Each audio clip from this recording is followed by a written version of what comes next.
Padiya Kutch highway થયો પાણીમાં ગરકાવ। મોરબીથી કચ્છ જવાનો નેશનલ હાઈવે પાણીમાં ડૂબી ગયો। નેશનલ હાઈવે પર 3.5 ફૂટ સુધી પાણી ભરાયા છે। હાઈવે પાણીમાં ડૂબતા વાહન વ્યવહાર બંધ થયો। ટ્રક સહિત કેટલાક વાહનો પાણીમાં ફસાઈ ગયા। તો આ દ્રશ્ય તમે જુઓ, ટ્રક પાણીમાં ફસાવાના દ્રશ્યો સામે આવ્યા છે મોરબી માળિયા કચ્છ હાઈવેથી।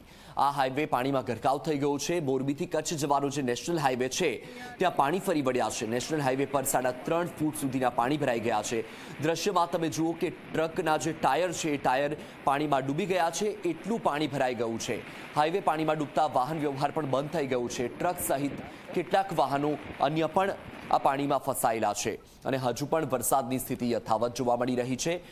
ન માત્ર કચ્છ પરંતુ રાજ્યભરમાં વરસાદી માહોલ જામ્યો છે અને વરસાદના કારણે ઠેર ઠેરથી આ જ પ્રકારના દ્રશ્યો।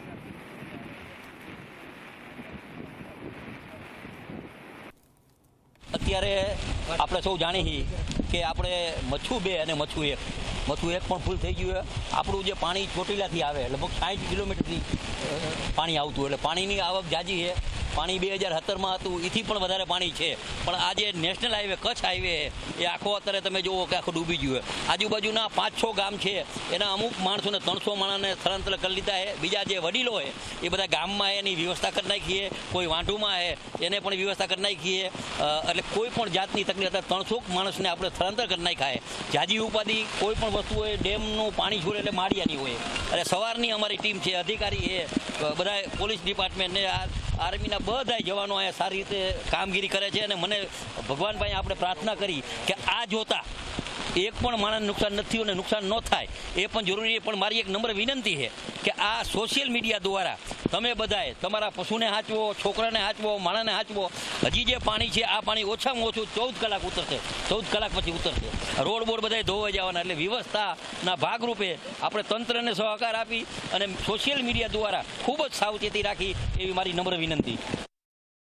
મોરબી જિલ્લામાંથી પસાર થતા માળિયા કચ્છ હાઈવે રોડ ઉપર આજે મચ્છુ નદીના પાણી ફરી વળ્યા છે અને મચ્છુ નદીમાં જે જળ પ્રવાહ છોડવામાં આવ્યો છે તેમાંથી અત્યારે આ હાઈવે રોડ ઉપરથી લગભગ 3.5 થી 4 ફૂટ જેટલું પાણી પસાર થઈ રહ્યું છે, જેથી કરીને મોરબીથી કચ્છ તરફ જવા માટે અને કચ્છથી મોરબી તરફ આવવા માટેનો જે નેશનલ હાઈવે છે તે રસ્તો હાલમાં બંધ થઈ ગયો છે અને હાલમાં જે જળ પ્રવાહ અહીંથી જઈ રહ્યો છે તે જોતા એવું લાગે છે કે હજુ અંદાજે લગભગ 8 થી 10 કલાક જેટલો સમય લાગશે આ પાણીનો પ્રવાહ ઓછો થતા। અને આ જે નેશનલ હાઈવે ઉપરથી પાણી અચાનક આવી ગયું હતું તેના કારણે આઈસર અને અન્ય વાહન આ પાણીના પ્રવાહમાં ફસાયેલા છે। અને જો વાત કરીએ તો આઈસરની અંદર બેઠેલા 2 વ્યક્તિઓ હાલમાં પણ તમે જોઈ શકતા હશો કે તે આઈસરની ઉપર ચડીને પોતાનો જીવ બચાવી રહ્યા છે અને પાણીનો પ્રવાહ એટલો બધો જોરદાર છે કે તે તણાઈ જાય તેવી શક્યતાઓ છે, જેથી કરીને આઈસરની અંદર જે લોકો બેઠેલા છે તે પોતાનો જીવ બચાવવા માટેના પ્રયત્નો કરી રહ્યા છે। અને વાત કરીએ તો આ જે નેશનલ હાઈવે રોડ ઉપર અત્યારે પાણી છે તે પાણીને ઓછું થતાં અધિકારીના કહેવા મુજબ 8 થી 10 કલાક જેટલો સમય લાગે તેવી શક્યતા છે। પરંતુ જો હજુ પણ ભારે વરસાદ ચાલુ રહે હવામાન ખાતાની આગાહી મુજબ તો આ નેશનલ હાઈવે કદાચ હજુ પણ લાંબા સમય સુધી બંધ રહે તેવી શક્યતાઓ નકારી શકાય તેમ નથી। હિમાંશુ ભટ્ટ, ઝી 24 કલાક, મોરબી। ગુજરાતના 200